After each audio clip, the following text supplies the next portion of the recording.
Hello friends, it's Charlene here with Charlene's Heartfelt Creations.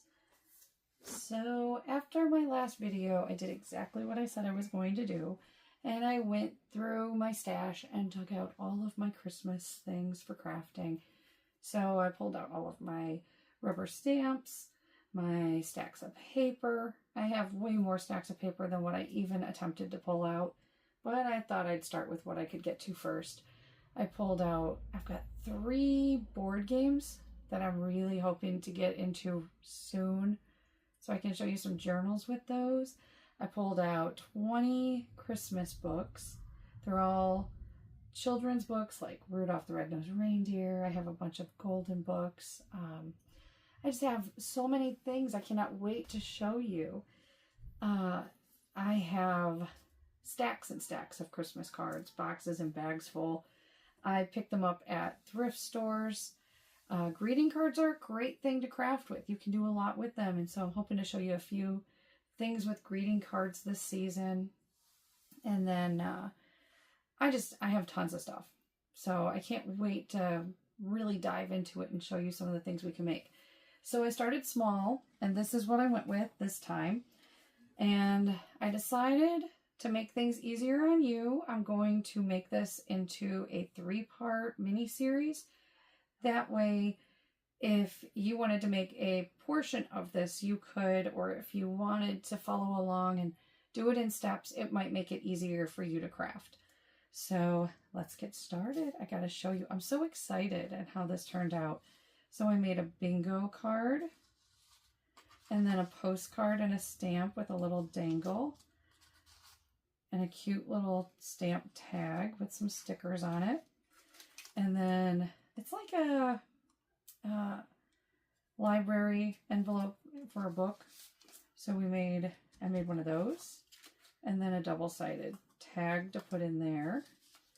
And then a cute little tiny journal with tabs and double-sided paper. So I wanted to show you these things. And so the first video I'm going to show you here is going to be ephemera made with Christmas cards. All these pieces right here, I worked with one Christmas card. And so I made a postcard and a stamp. And then the journal and these little tabs came from the greeting card. And this tab with the little snowflake came from the greeting card. So this is the box that I picked up from the thrift store. It was only 50 cents because their Christmas items are 50% off in the off season. And it's just filled with so many great cards. This is the card we're going to use today. So I'm going to show you how to make these items using this card. So first things first, we're going to start with the postcard and the stamp. Now, I did not use the Celebrate yet. I don't know what I'm going to use that for, but it's so pretty. I cut it off and saved it. So we're going to go ahead and trim this down to look like this.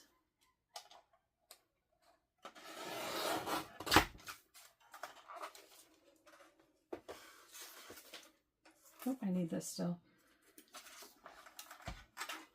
All right, so we're going to cut off Celebrate. And I'm trying to make sure I have the whole word. That way I can save that and use that for something else. And then measurement of this is 2 7/8. And your cards will be different just because of the fact that you're going to have different graphics on yours. Okay, save this piece. You're going to need this for the next thing we make. And then, how wide is this? 4 1/4. All right, so we're going to trim off a little bit on each edge so we can get to 4 1/4. Okay. So there is our little postcard shape right there. Like I said, save this and you want to save this because this is our stamp right here. And then this piece turns into our booklet, and these turn into little tabs for our booklet.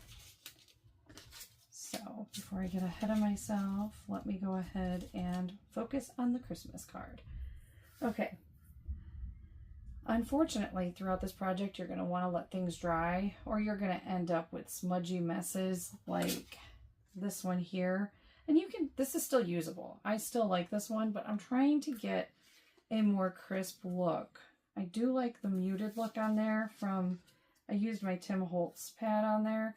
It's still smudged, but I'm trying to use my Stays On, no, not Stays On. I'm trying to use my Memento to get a really crisp look when I stamp this. And so I'm going to go ahead and ink up my stamp. And this is a really cute postcard set, or a postcard. I think it's got a bunch of other stuff in it, not mail type things. I will show you in just a second, but I do have another one that stamps and things like that.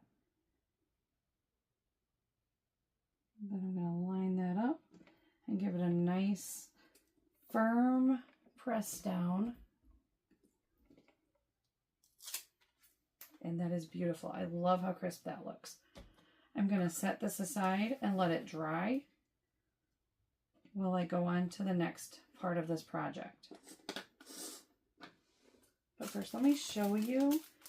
This is the stamp set that I'm using for the postcard. I love that postcard. I have more postcard ones. That way, I have more postcard stamps. That way, when I do larger postcards, I can... I'll show you the other postcard I made. But when I do larger cards, I have a way to do a larger postcard border and things like that on the back side of the card. The stamp one that I have is this, and see there's another postcard in there. But this is the stamp I'm going to use. We're not going to use the image of this. We just really want this border piece. And so we're going to go ahead and get the back side of our card here and start by trimming down the little bird to use this for the center of our stamp. At this point, I decided to speed up the video a little bit because I wanted to save some time. Here, I'm showing you that you need to keep the inside of the card. The snowflakes are going to be used for tabs later on. And here I'm cutting down the cardinal to a 1 1/4 by 1 1/4 inch square so it will fit nicely into the frame of the stamp. I'm going to stamp right onto here that bird stamp.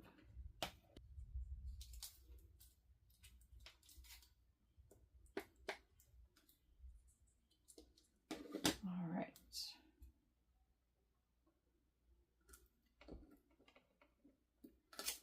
These I got from Amazon. They came in one of my stamp sets. Again, I'm going to link everything, but these are so cool. You've got all these different sizes and shapes for stamps to make your little cutouts look like a stamp, and you can make anything look like a stamp. It's so cool. So here I'm just going to go ahead and use my Big Shot, and I will line up the image inside my die cut and then just run it through to cut it out.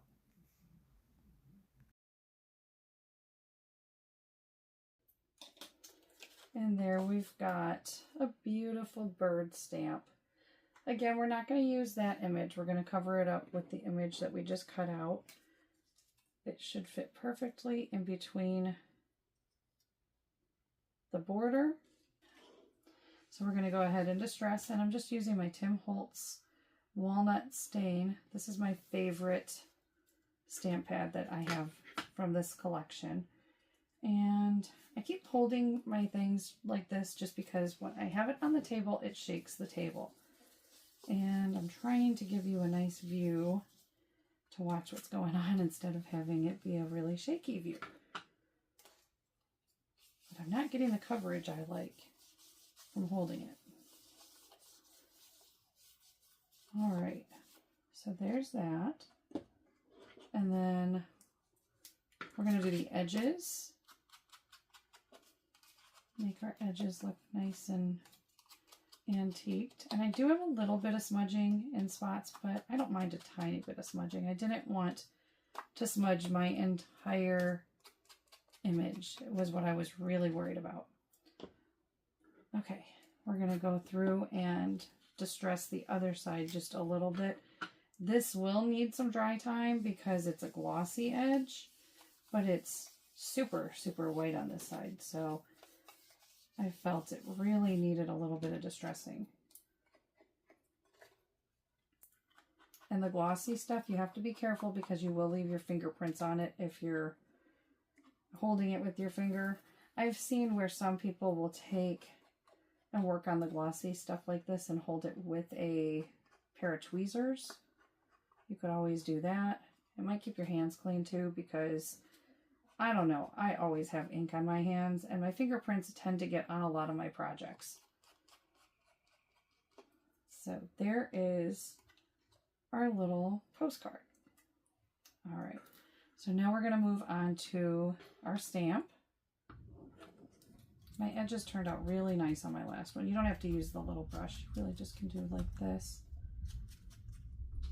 to get the look that we're going for. And then we're going to just go ahead and attach our cardinal right to the center here. I'm going to use this tape runner to do it.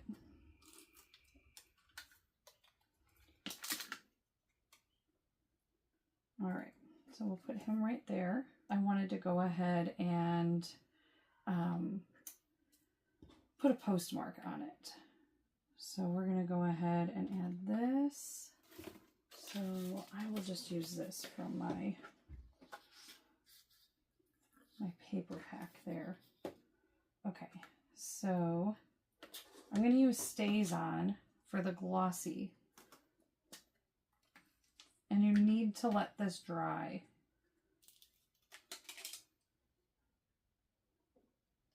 But everything else I put on any of the glossy, it just rubbed right off. I had a really difficult time getting things to stay. I would just touch it an hour later and it would rub right off, like kind of like a whiteboard, I think is the best way to describe it. But I wanted to go ahead and put the postmark on there. And what Stays On, you want to make sure that you clean it right away, or it will stain your stamps and it can start making your stamps brittle. So I'm going to let this dry. And while that dries, we'll move on to, but your stamp's done. We're just going to need to make our cute little dangle to go on it. But we'll do that after we start with our little book, because our little book has a similar dangle to the paper clip. All right, so you're going to take the bottom section of the card and just fold it in half. That's all you're doing here.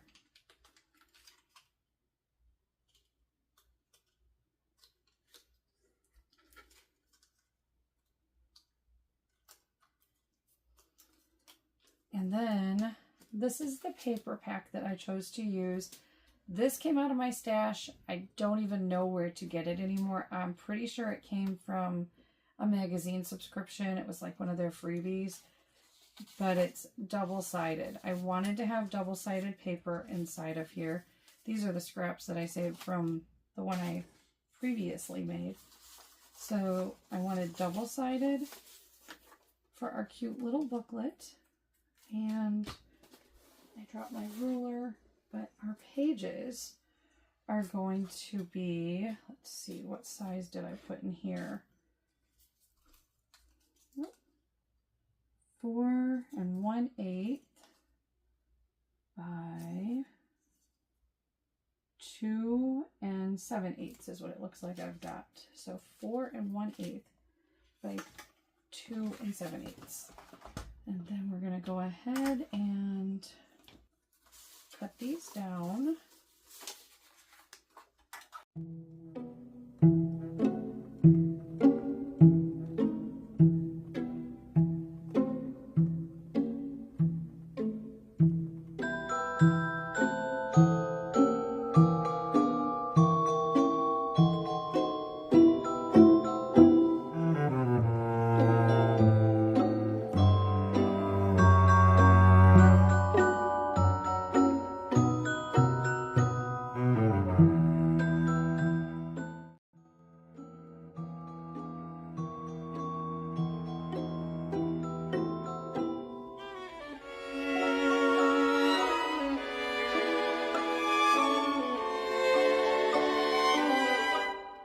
See how nicely that fits into the little booklet?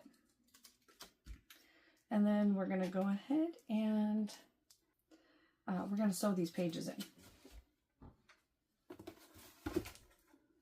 So here is my wax thread and my little needle. It's more like a big needle because I use a darning needle. And let's cut off a piece of the wax thread. I wanted to keep this a little longer just because I was going to add beads to it. And again, I did not measure anything. I just stuck this in here and I got my piercing tool and kind of just eyeballed things. Just be careful you do not poke your finger. And then I went down just a little bit and poked another hole through here. And it is not fun when you get your finger with this thing, so please, please, please be careful. Okay, and then we're going to go ahead and use our wax thread to put our little book together. Let's see here. We're going to want to start on the inside here. And I've lost the holes because I moved. I moved everything so I can't see where it is since it's such a busy pattern.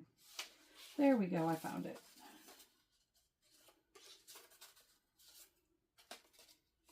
All right. Line those up. And then go through the back side. And again, don't stab yourself with your needle. It's not fun when those things happen. All right, and then you want your bottom one to be just a tad longer than the top one because it's going to shorten a little bit more after you tie it. And I tied this to where my knot was towards the top right here. The top hole, it's right up against the top hole because I really wanted to have it sticking out the top of my book so I could do some kind of a dangle on it, some beads.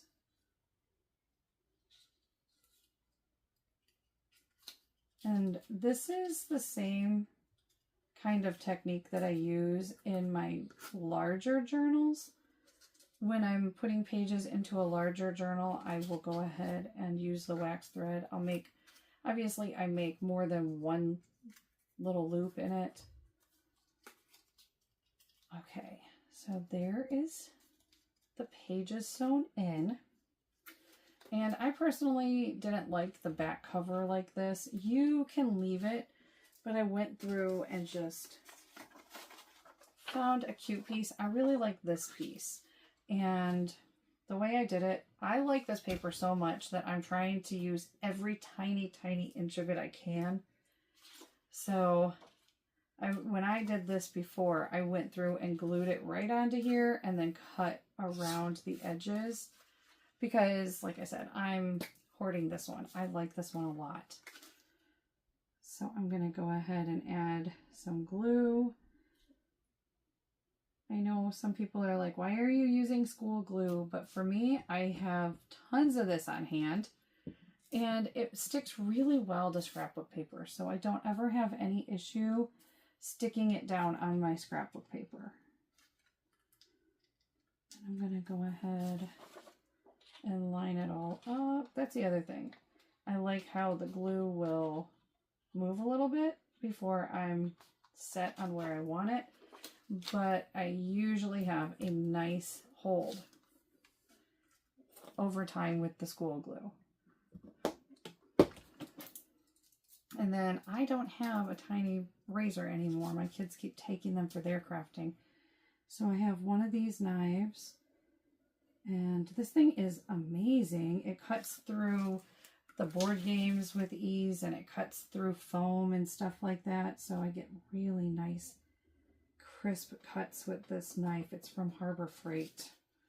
I love this thing. And I have refills and stuff like that. So when my blades start getting dull, oh, I love it. But there's the back cover. Okay, we're going to go ahead and put in tabs for this. So these little tabs came from the card here. And I used these die cuts, and I just lined it up on the different places to get the tabs that I wanted. I did not use tabs on this one. I used my little circular punch for this one, and then I made a tab with that one as well. And I did something, you know, like this to get the tab, but I used every snowflake. But I already have some tabs done up. So these are what my tabs looked like. This is what the tab looks like with the little snowflake that you're not supposed to cut out because you're going to punch it out with the circle. But these are the tabs I have. I made an extra one because I didn't want to waste any of it. I knew I would use it on something else. But I love my stapler. And so I've got colored staples in my stapler. And I'm going to take 3 of these that I've already cut out. And I'm going to save this one for another project. I am going to use a tiny bit of glue to place these in the spots where I want them. And then I will go through and staple each one of them. Now, I made a mistake when I made my first one, and I'll show it to you in just a second. But yeah, this is what we're about to do, put washi tape and tabs in. But I'm going to go ahead and put a little bit of glue on each one of these because I fumble a whole lot with my stapler if I don't. I will drop my paper and drop my tabs a couple hundred times. So I just add a dab of glue to it and then line things up how I want them, and then I go through and staple them. I do it with ribbon too. It makes it so much easier. It makes it way easier for me personally.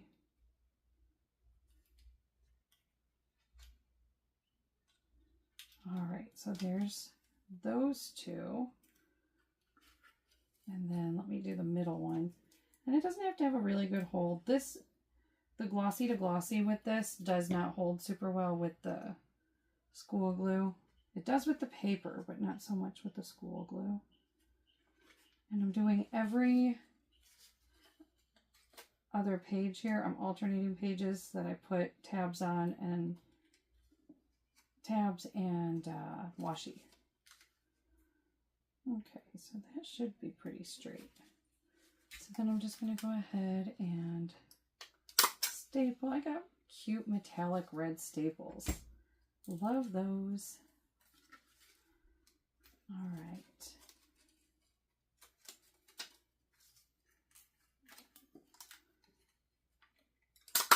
Staple. Okay, so my mistake that I made, or in my first one I was making, I was talking to my son and not paying attention super great.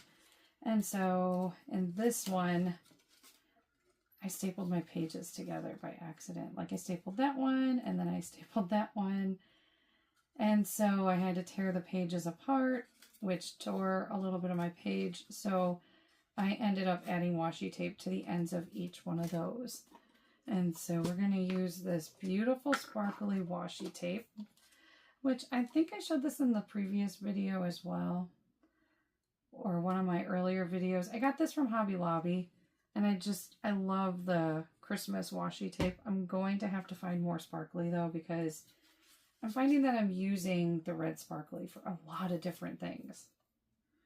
All right, so we're just going to go ahead and line our pages with the washi tape.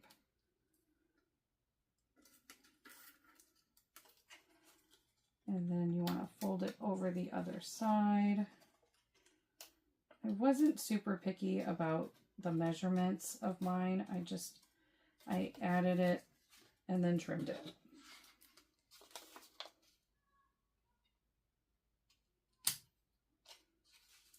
And be careful that you don't cut through your pages. This one here, I'm a tiny bit short, but I'm all right with that.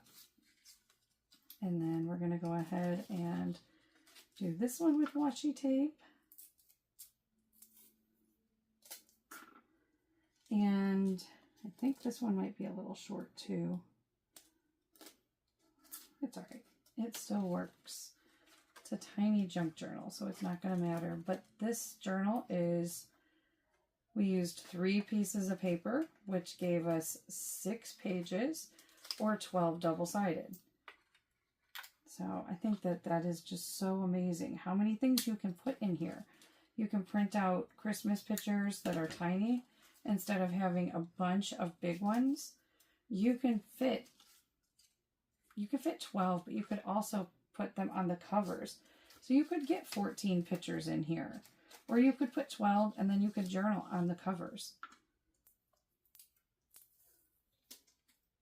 Again, it's a junk journal, so it's just a tiny journal. You can do whatever you want in.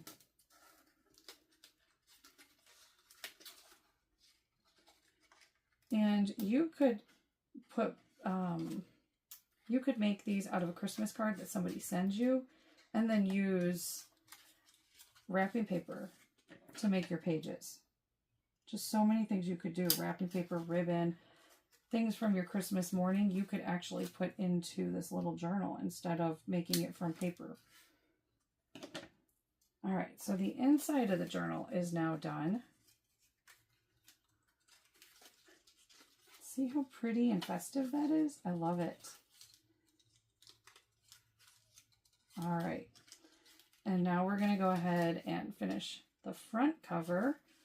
And I just used these adorable stickers that came in the Hobby Lobby paper pack. I really like these stickers.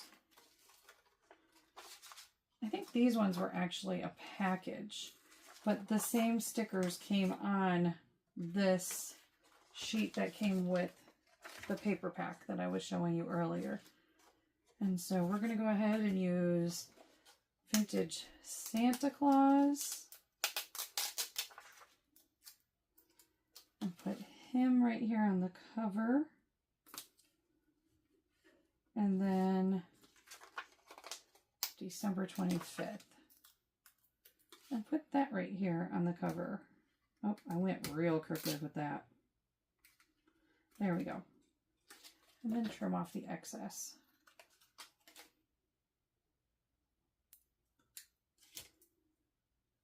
Okay. So then next we're going to go ahead and do our dangle real quick. And these you can get anywhere. You can get them on Amazon. You can get them at the crafting store. You can get them at the Dollar Tree. I bought a bunch of these at the Dollar Tree years ago for my daughter to have for the earrings. So we're going to make 2 dangles. We're going to make this dangle and this dangle. And so we're going to get the beads out and do both of them pretty much here at the same time. And then I need a paper clip. I love paper clips. I need more. I go through them because of school and things like that. So it's one of those things that I really need to have a good supply of those on hand. All right, so I got these beads off of Amazon. I love these. This is my second pack. I really like these little beads. They're just the right size for a lot of these projects like this. I also like that they fit on here and they don't slide off. Some beads that you purchase, the hole is just so big they're going to slide right off. And so I went with the more traditional colors on here, like the vintage traditional looking colors.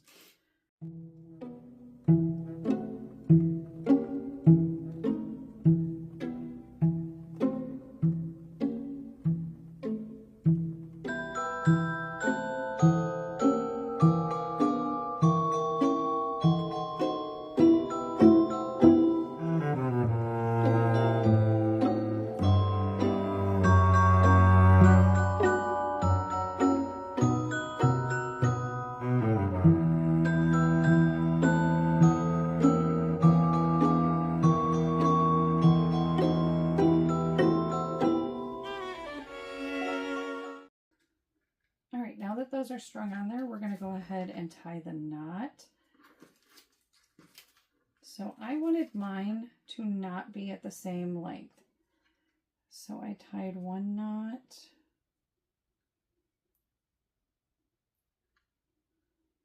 And then you have to double knot these because they will come through the knot over time. Or they will come over the knot. The knot will go through the bead over time, and so you're going to want to go ahead and double knot these so you have a thicker knot at the end. Or you could tie a charm onto the end. Oh, I'm going to have to triple knot it because I didn't line my knot up.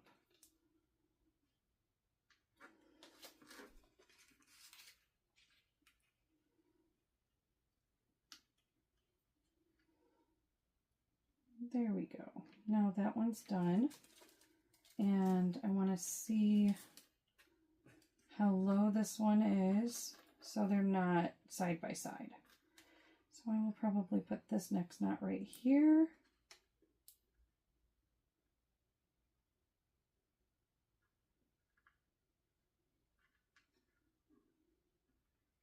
See, I'm trying to line it up so they're lower.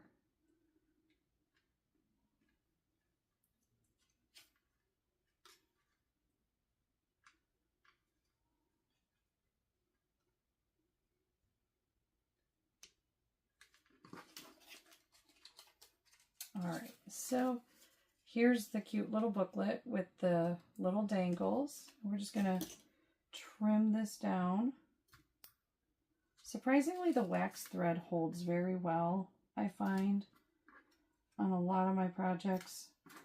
It'll hold for years upon years for my journals and things like that. So here's the little booklet, same as that one. And then we're going to do the dangle right here. And this is super easy to put them on one of these little metal pieces. They thread right on there. So nice and easy. And then you've got that right there. And now you need to go ahead and make the loop. I just purchased an amazing tool off of Amazon. I've opened it multiple times and used it. I just have 3 of these, and I like that it shows the measurement. It does have it here, but it shows the size. So it's like quick reference. It makes it easy for me. And I'm afraid that if I don't use it for long periods of time, I might forget how to use it. It has the instructions on the back. But I also like how it keeps it more compact than this being all the way open like this. So you're going to take this here and you line it up. There's a little hole in the back so you can make sure it's not too long. And you're going to snip off the excess, and then you line it up right here, and it bends it into a perfect, beautiful circle. And then you can just thread it right onto your paper clip.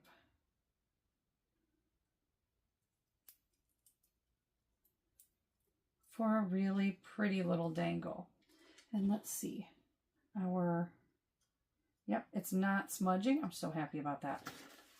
So here's our postcard, and here's our stamp, and here's our little dangle.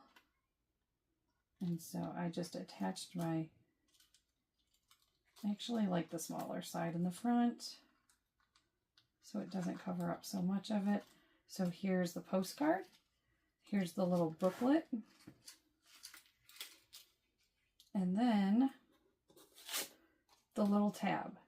So we're going to go ahead and use this piece. Like I said, I want to save this, but we're going to use that piece. Here's a punch that I have. You can use any kind of tab though, but this is the tab that I wanted. I personally wanted one of these so bad. And then I got the circle that's the right size for labeling. I use this with numbers a lot. It's really cute. But you just go ahead and fold your tab over and then line up the circle here, making sure I get a full circle. And then you just glue this right onto here.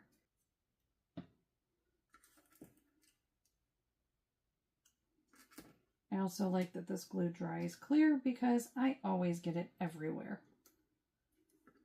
And so that is the tab. We will make this card in another video, but I just wanted to show you the tab. I will go through a lot of my projects if I have any small scraps, and I will make tabs to save. So I have bins and bins of tabs when I send out projects or orders that people order off of my Etsy shop. I do take and make a bunch of tabs and include them into some of those things as well, because there's no sense in throwing it away. And who doesn't love tabs? But I've got so many tab punches, it's insane. So these are the items that we made out of a card. I mean, how much fun is that? You made that. You can make that many things out of just one Christmas card. And so I have another project I can't wait to show you that I made from envelopes from that same box. And I just feel like there's so many projects that you can get out of a box of Christmas cards. I mean, the one I purchased is a box of 36 cards, and there's 36 envelopes in there. So here is the first video in this mini series of this beautiful Christmas ephemera pack. The next one we will do will be the vintage bingo card. So we're going to go ahead and make this in the next video. Let me know if you're going to craft with Christmas cards this year, or if you have been crafting with Christmas cards for years and you have other ideas and other things that you make. And I'd love to see what you've come up with your own cards. And I'm always looking for new projects that I can make, or I love ideas that some of you have shared with me already. So if you have any ideas and you'd like to share them in the comments, please do so. If this is something you'd be interested in purchasing, I will have a couple of these available in my Etsy shop. And until next time, thanks for watching. Bye.